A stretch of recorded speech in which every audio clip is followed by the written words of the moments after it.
What's going on, ladies and gentlemen? Everybody out there, welcome back to the Montielverse. And obviously, we all just got through seeing a fantastic pay-per-view. I gotta say, man, I was really thrilled. Every match pretty much had its own thing for me. I enjoyed the show overall. It was definitely a couple of steps up from Payback, which was the previous premium live event as far as like the main roster goes. So I'm going to quickly go over each match. Seth Rollins versus, Shinsuke Nakamura. Easily the best match of the night. I got to say, Shinsuke, never been a big fan of yours. I always thought you were kind of annoying. I know I'm in the minority when it comes to that. But, sir, you have elevated yourself. Seriously. And when Corey Graves is talking about this is the real Shinsuke and this is the Shinsuke that Shinsuke hid for the first couple of years because he wanted to make a good impression on the WWE Universe. Man, I wish he would have just not done that because, this is awesome. I think this is the coolest you've ever been. Speaking Japanese, cutting these great promos, being vicious. That's, so much better than, the dancing around and, just pandering to the fans and this and that. I totally enjoyed Shinsuke. These last couple of weeks against Seth Rollins. Really enjoyed that. And then I honestly thought Seth was going to lose a couple of times, but he just kept getting up. And then when Shinsuke, it's like all the the Japanese wrestlers have the same weapon up their sleeve where they're just, spewing that mist into their opponents' faces. I mean, we saw Asuka did it earlier in the night, and then we see Shinsuke do it. When Rollins and here on the ladder, bam, just spits in his face. Rollins falls down through the table. I thought that was it, dude. But Rollins powers through and again beats Shinsuke Nakamura. Loved everything about that match. Very brutal. Great storytelling. Just all around great performance. Now, the second best match for me, and it really shocked me as far as the outcome, was the Cody Rhodes and Jey Uso versus the Bloodline. The Judgment Day. I was not expecting Cody and Jey to win. It just kind of felt like it was too early for them to win. But the way everything played out and the chemistry there at the end, when it kind of like a 1D where Jey picked him up, Cody did the Cody cutter, perfect timing. I was really surprised by that. I actually kind of found myself rooting for Cody and Jey. Just because, I can't stand the Judgment Day. Everything they do just upsets me. But very good performance. Just amazing all around. Just the whole vibe. It's crazy to see how far Jey Uso has come into himself. It's just, you take him from, I think he debuted in 2010 with Tamina and his brother. You look at that back 13 years ago and you look at the journey that he's gone through over the course of 13 years and you just see what he's become. It's incredible. Who would have thought that the Usos are top tier guys, both of them. So I enjoyed that match. Of course, I hope there were some repercussions for JD McDonough because that guy's a weasel. It's just, who likes that guy anyways? But obviously the big story here is, and we'll get to LA Knight and John Cena against the Bloodline. Roman's coming back this Friday. And, Rhea Ripley's talking all this mess, talking about acknowledge her and that she is the one that gets to authorize things. I'm very curious to see how Roman's going to handle the Bloodline losing and the Judgment Day losing their titles. And just, Rhea and Dominic as a whole, because I bet he's not going to be happy to see both of them. I think he'll be annoyed by the both of them. I think, he'll do a little smitten with mommy and, just be Roman Reigns, that smug character that he is now and, have fun with that. But I feel like he's going to have some interesting things to say this Friday. Which, now we're going to talk about John Cena and LA Knight against the Bloodline. Now, obviously, the Bloodline was never going to win. It's John Cena and LA Knight. LA Knight is the most over guy right now by a country mile. So it would be really unwise for WWE to just, waste that momentum. Like, I know fans would have been furious if he would have lost.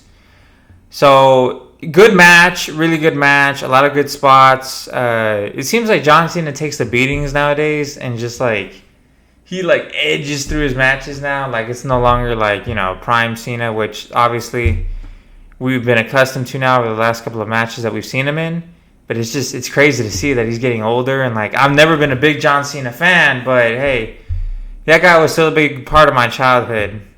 He was there when I first started watching it.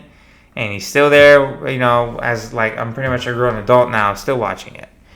So it's crazy, and I gotta thank Cena. The guy he's a legend, and I'm not gonna be as excited as I would have thought of him to see him retire. So yes. Then we move on to, and I'm not doing these matches in order, obviously, but the LWO versus the Hurt Business, not the Hurt Business, but this new faction of Bobby Lashley and the Street Profits. The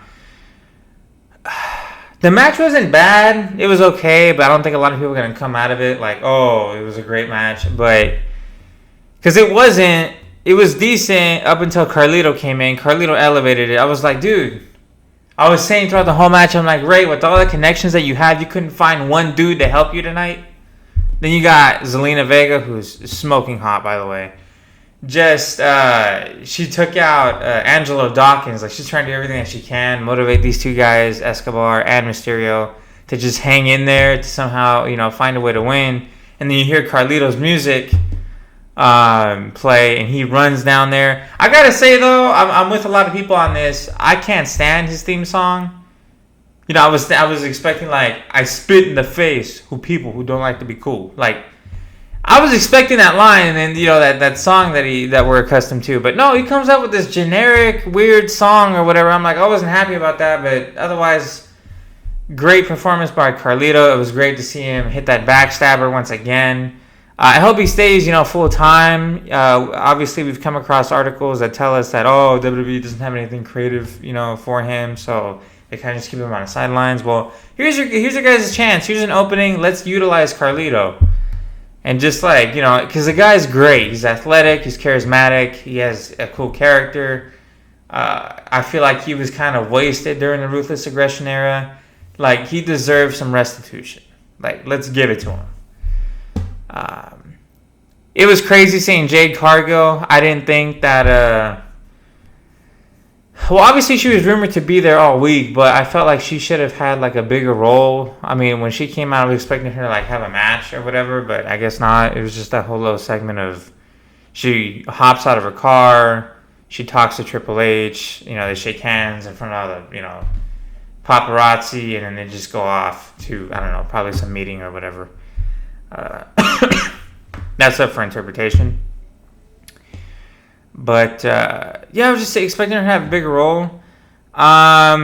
Let's see. The triple threat women's match for the women's world title, I think, is what it's called. I get confused about the names. I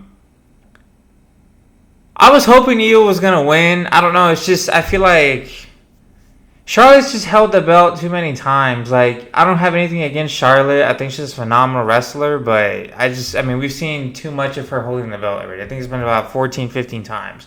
I still think I need another year and a half or 2-year break from her reigns. It's nothing personal. It's just I'd rather see other people have the belt, and I think most people are with me on that.